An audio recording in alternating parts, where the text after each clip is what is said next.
मैं एम अली आप सभी का आज की हमारे इस वीडियो में स्वागत करता हूं। आज हम लोग इंग्लिश ग्रामर के लिए वॉइस को डिस्कस करेंगे और इसके तहत हम ये जानेंगे कि एक्टिव से पैसिव बनाने के क्या नियम हैं। ये वीडियो सुपर टेट, डीएलएड और क्लास 10, 11th एंड 12th के लिए बहुत ही इम्पोर्टेंट है।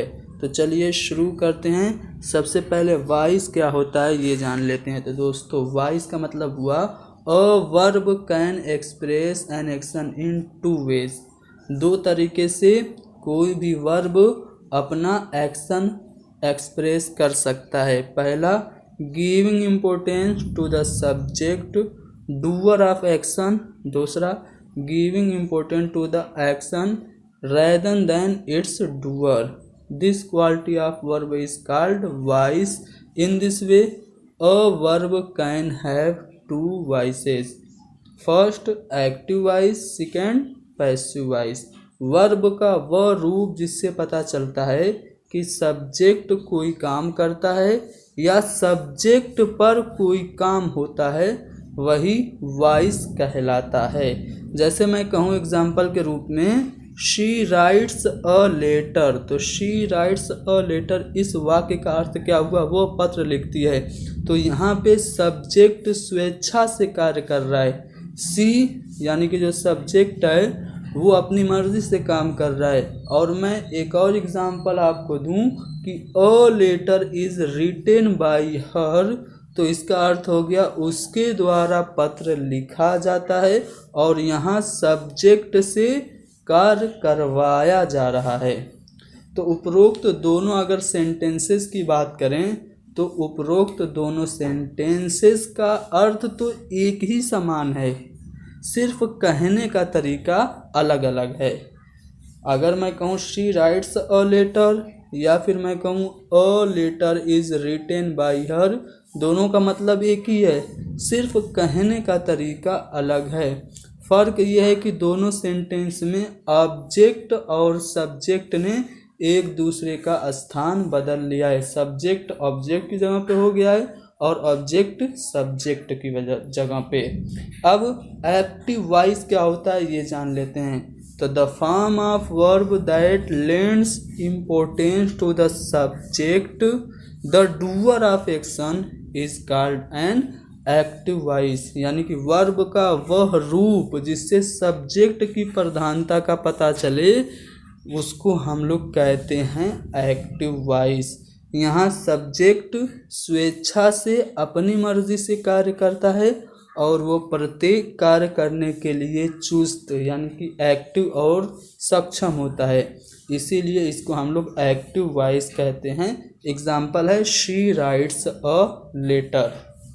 दूसरा जो है वॉइस का प्रकार वो है पैसिव वॉइस, जिसको हिंदी में कर्म वाच्य कहते हैं। ये क्या होता है? तो the form of a verb that lends important to the action rather than its doer is called in passive voice. यानी वर्ब का वह रूप जिससे ऑब्जेक्ट की प्रधानता झलके आपका पैसिव वॉइस कहलाता है। ऑब्जेक्ट सब्जेक्ट बन जाता है, यानी कि हम ऑब्जेक्ट को सब्जेक्ट की जगह पे इस्तेमाल करते हैं। यहाँ सब्जेक्ट से कार्य करवाया जाता है। अब सब्जेक्ट जो है वो सुस्त यानी कि पैसिव हो गया है और कार्यकर्ता यानी जो डूअर है उसे एजेंट भी कहते हैं। जैसे a letter is written by her. अब अ लेटर जो है ये आपका नया सब्जेक्ट हो गया। अ लेटर एक्टिव वॉइस में आपका ऑब्जेक्ट था लेकिन पैसिव वॉइस में इसे सब्जेक्ट बना दिया। तो वॉइस क्या होता है? वॉइस के दोनों प्रकार एक्टिव वॉइस, पैसिव वॉइस आपने जान लिया। अब हम लोग कुछ कॉमन रूल्स को जानेंगे जिसकी मदद से हम एक्टिव से पैसिव वॉइस बना सकते हैं। पहला है कि एक्टिव के सब्जेक्ट को हम पैसिव का सब्जेक्ट बनाते हैं। जैसे कि मान लीजिए कोई भी एक सेंटेंस है इस रूप में, ठीक है, subject plus verb plus object, तो ये हमारा एक्टिव फॉर्म हो गया। जब हम इसे पैसिव बनाएंगे तो जो हमारा ऑब्जेक्ट है उसको पहले लिखेंगे और जो वर्ब है उसको वहीं पे रहने देंगे, और जो सब्जेक्ट है प्लस बाई करके सब्जेक्ट को आखिर में लिखेंगे।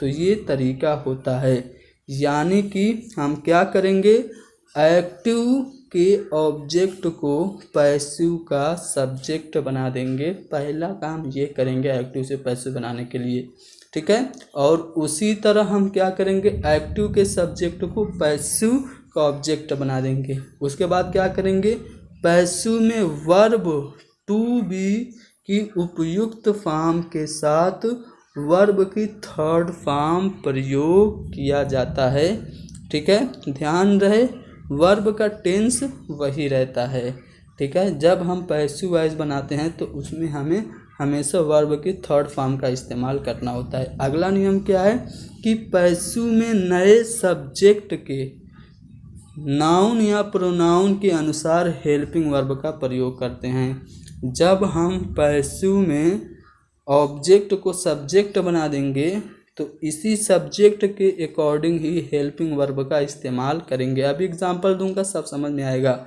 अगला रूल कह रहा है कि पैसिव सेंटेंस में बने ऑब्जेक्ट से प्राय प्रीपोजिशन बाई का प्रयोग किया जाता है, ठीक है। मैंने बताया ना कि हम बाई प्रीपोजिशन जोड़ते हैं, ठीक है।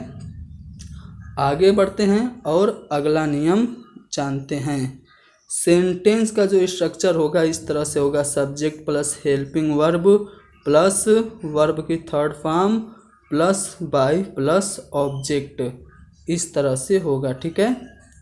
यानी कि जो ऑब्जेक्ट डूअर रहेगा उसको हम बाद में कर देंगे जब हम पैसिव वॉइस बनाएंगे तो, ठीक। समझ में आया? चलिए आगे बढ़ते हैं और कुछ और अहम जानकारियां हासिल कर लेते हैं, ठीक है। ये आप देख सकते हैं यहाँ पे पैसिव वॉइस बनाते समय टेंस के अनुसार वर्ब को निम्नलिखित तरीके से चेंज किया जाता है। मान लीजिए प्रेजेंट इंडेफिनिट टेंस है तो उसका जो वर्ब होगा एक्टिव में क्या होगा, राइट या फिर राइट्स होगा। जब हम इसको पैसिव बनाएंगे तो इज, एम, आर और रिटेन कर देंगे, ठीक है। ध्यान रखिए प्रेजेंट इंडेफिनिट चेंज होता है पास्ट इंडेफिनिट टेंस में, ठीक है। अब प्रेजेंट कंटिन्यूअस की बात करें, यानी कि उसका जो वर्ब रहेगा is, am, are plus verb की आईएनजी फॉर्म रहेगा। जब इसका हम पैसिव बनाएंगे तो इज, एम, आर रहेगा, लेकिन बी प्लस आईएनजी बीइंग कर देंगे और फिर वर्ब की थर्ड फॉर्म का इस्तेमाल करेंगे। प्रेजेंट परफेक्ट की बात करें तो इसका जो वर्ब होगा क्या होगा, हैज़ या हैव रिटेन होगा। जब इसको हम बनाएंगे पैसिव वॉइस तो इसको हम लोग हैज़ या हैव बीन रिटेन कर देंगे, ठीक है।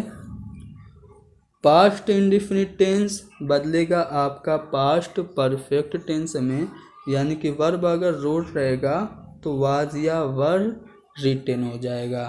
पास्ट कंटिन्यूअस बदलेगा पास्ट परफेक्ट कंटिन्यूअस टेंस में, यानी कि वाज या वर के साथ वर्ब में आईएनजी रहेगा तो हम क्या करेंगे, वाज या वर लगा के बीइंग लगाएंगे, फिर वर्ब की थर्ड फॉर्म का इस्तेमाल करेंगे, ठीक है। पास्ट परफेक्ट की बात करें तो इसका जो वर्ब होगा हैड रिटेन होगा, लेकिन जब इसको हम लोग पैसिव बनाएंगे तो वर्ब हमारा हैड बीन रिटेन हो जाएगा। इसी तरह फ्यूचर इंडेफिनिट की बात करें तो इसमें शैल या विल के साथ वर्ब की फर्स्ट फॉर्म होगी, यानी कि शैल या विल प्लस राइट अगर होगा तो पैसिव वॉइस बनाने के लिए हमें शैल विल के साथ बी जोड़ना पड़ेगा और फिर वर्ब की थर्ड फॉर्म का इस्तेमाल करना पड़ेगा। इसी तरह अगर मैं फ्यूचर परफेक्ट की बात करूं तो इसमें शैल या विल के साथ हैव रिटेन रहेगा, तो हम क्या करेंगे, शैल या विल हैव के साथ बीन को बढ़ाएंगे और वर्ब की थर्ड फॉर्म रिटेन कर देंगे। तो इस तरह से जो 12 सेंटेंसेस टोटल होते हैं उसमें से हम 8 ही सेंटेंस की पैसिव फॉर्म बना सकते हैं। याद रखने योग्य बात यह है कि 4 टेंसेस के पैसिव वॉइस नहीं बनते हैं। कौन कौन? फ्यूचर कंटिन्यूअस का आप पैसिव नहीं बना सकते हैं, प्रेजेंट परफेक्ट कंटिन्यूअस का, पास्ट परफेक्ट कंटिन्यूअस का और फ्यूचर परफेक्ट कंटिन्यूअस टेंस का आप नहीं बना सकते हैं पैसिव। ठीक है। अब देखिए, जब आप एक्टिव से पैसिव बनाएंगे तो कुछ अहम परिवर्तन ध्यान देने की ज़रूरत है। ठीक है। एक्टिव वॉइस में अगर सब्जेक्ट, वर्ब और ऑब्जेक्ट रहेगा तो आप ऑब्जेक्ट को पहले लिखेंगे पैसिव वॉइस बनाने के लिए, यानी कि आई राइट अ लेटर है तो इसको जब आप पैसिव बनाएंगे तो क्या लिखेंगे? A letter. अब देखिए, ये प्रेजेंट इंडेफिनिट टेंस है ना, प्रेजेंट इंडेफिनिट टेंस है तो इसमें आपको लगाना है इज, एम, आर सब्जेक्ट के अकॉर्डिंग और फिर वर्ब के थर्ड फॉर्म लगाना है। तो आप क्या करेंगे? अ लेटर है तो इसके लिए इज लगाएंगे, वर्ब की थर्ड फॉर्म बाई और आई को आप मी में चेंज कर देंगे। आई बात समझ? इस तरह से हम करेंगे। ठीक है। उम्मीद करता हूँ समझ में आया होगा। तो ये हमने जो कॉमन रूल थे एक्टिव से पैसिव बनाने के वो आपको बता दिए। अगले वीडियो में हम एक एक सेंटेंस को लेंगे, एक एक टेंस को लेंगे, उसका एक्टिव से पैसिव बनाना बारी बारी से सीखेंगे। ठीक है। तो उम्मीद करता हूँ वीडियो पसंद आई है। पसंद आए तो वीडियो को ज़्यादा से ज़्यादा शेयर करें, हमारे इस चैनल को ज़रूर सब्सक्राइब करें।